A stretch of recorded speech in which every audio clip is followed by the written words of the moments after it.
Bien-aimés dans le Seigneur, bonjour. Gloire soit rendue à Dieu, le Dieu Tout-Puissant, le Dieu Saint. Trois fois saint, lent, la colère prompte à écouter. C'est votre frère Bifoulou, du ministère de l'Armée Bleue. Tous ces jours ici, je suis très fatigué, très épuisé. Nous sommes en train de faire un travail à Lubumbashi, dans l'hôpital, au dépôt. Alors c'est un peu très compliqué pour moi. Je suis tellement épuisé que je ne sais même pas faire quelque chose. Vous allez m'en excuser.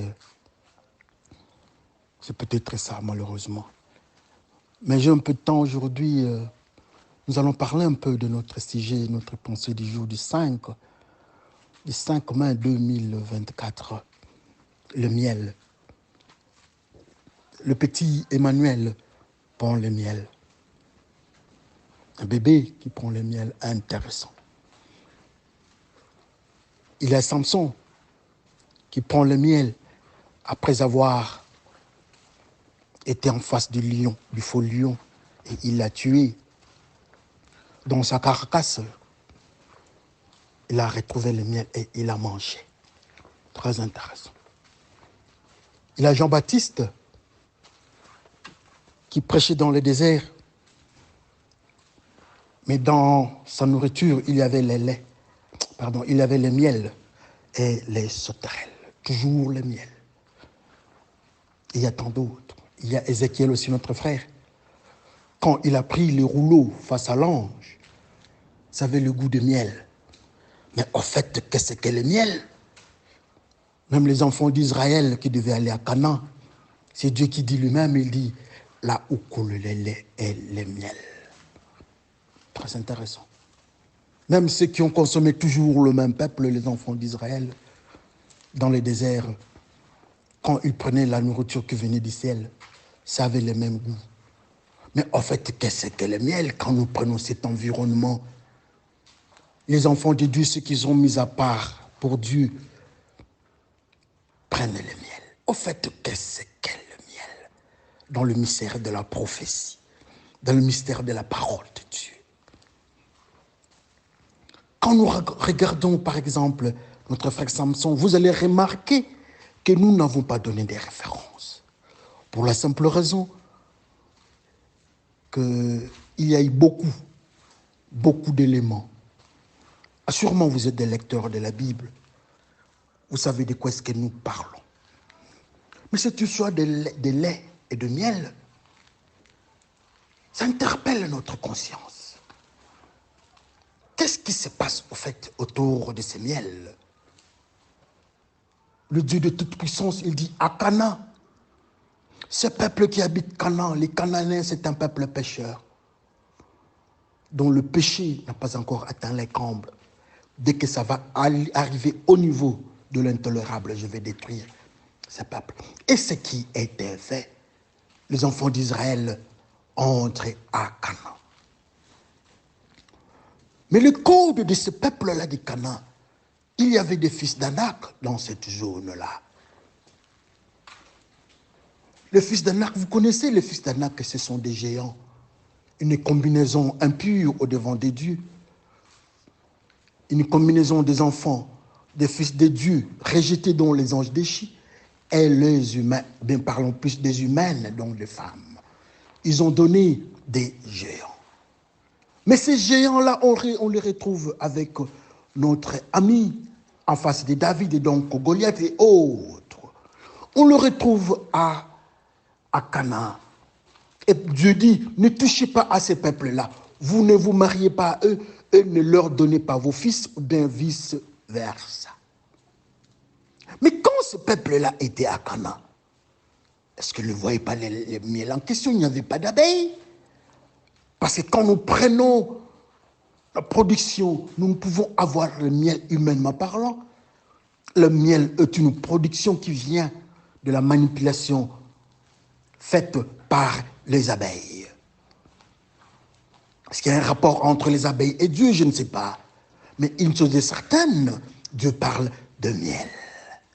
Mais à Canaan, quand il y avait des géants, quand ils étaient dans le péché, quand ils foulaient la parole de Dieu à leurs pieds, il y avait des abeilles là-bas ou pas? Il n'avait pas de miel? Ou bien c'est miel dont Dieu nous parle a une autre signification? Jean-Baptiste qui est en train de prêcher dans les déserts dans le code spirituel, c'est là où c'est la location du diable. Mais qu'est-ce qui se passe là-bas? Qu'est-ce qui se passe là-bas, en fait, avec ce peuple-là, dans les déserts? Ils mangent quoi, eux qui sont dans les déserts? Mais pourquoi Jean-Baptiste, on précise toujours avec les miels? Ils mangent le miel. Très intéressant. D'autres éléments, nous partons chez Samson pour avoir le lait et le miel. Samson a détruit les lions. La Bible nous dit que quand le lion est venu auprès de lui, le Saint-Esprit est entré dans Samson, il était rempli par le Saint-Esprit. Rempli par le Saint-Esprit, il a pris les lions, il l'a fracassé. Donc pour dire que le lion n'était pas un lion normal, parce que le Saint-Esprit ne va pas entrer dans quelqu'un pour se battre avec un animal. Assurément, de l'autre côté, ça doit être un esprit mauvais. Et la Bible nous donne un élément que le diable est un faux lion. Pouvons-nous dire aussi qu'en face, il y avait les faux lions qui est le diable, et Samson l'a détruit. Quand il a détruit les lions, le faux lion, qu'est-ce qui s'était passé? Samson, quelques jours après, il a retrouvé dans la carcasse, dans le cadavre du faux lion, le diable, il a retrouvé les miels qu'il en mange. Alors, qu'est-ce que le miel? Il y a Ézéchiel aussi de l'autre côté. Il prend le rouleau, la parole de Dieu, on lui dit de manger. Il constata que dans la bouche, ça avait le goût de miel. Et cet enfant, l'enfant Emmanuel, prophétisé dans la Bible, on nous dit que cet enfant-là se nourrissait des laits et les miel, jusqu'à ce qu'il va faire la différence entre le bien et le mal, et résister au mal. Il prend les laits. Un enfant, un petit enfant, peut prendre le miel. Intéressant. Et cet enfant-là, il s'appelle plus tard Jésus-Christ. Et c'est lui le Messie, c'est notre maître, c'est le Fils du Dieu très haut. Il prend aussi les miels. Mais en fait, qu'est-ce que le miel? Raisonnons dans ce sens-là, qu'est-ce que le miel? Jésus-Christ, il prend le miel. Celui qui prend le rouleau, il prend le miel. Ceux qui sont dans la crainte de Dieu, dont les enfants d'Israël à Canaan, ils doivent prendre le miel, là où coule le lait et le miel. Le lait et le miel. Et autres, pouvons-nous dire que réellement, le miel est la parole de Dieu? Oui, moi je crois, comme c'est une méditation, de mon côté, je crois que le miel représente la parole de Dieu.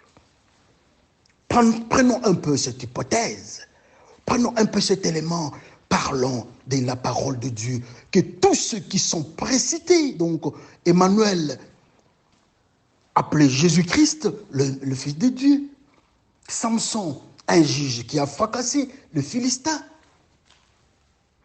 Ézéchiel, un serviteur de Dieu, il prend le miel aussi. Tous ces gens-là, Jean-Baptiste et autres, dont ils prenaient la parole de Dieu pour annoncer l'évangile dans le désert qui représente le monde de ces jours, ou bien la zone du diable. Ils devaient se nourrir de la parole de Dieu. Pour parler de Dieu, lui-même devait se nourrir de la parole de Dieu dont je veux parler de Jean-Baptiste. Mais alors nous, quand nous parlons de Dieu, nous qui sommes dans ce monde qui s'appelle le désert, nous nous nourrissons de quoi?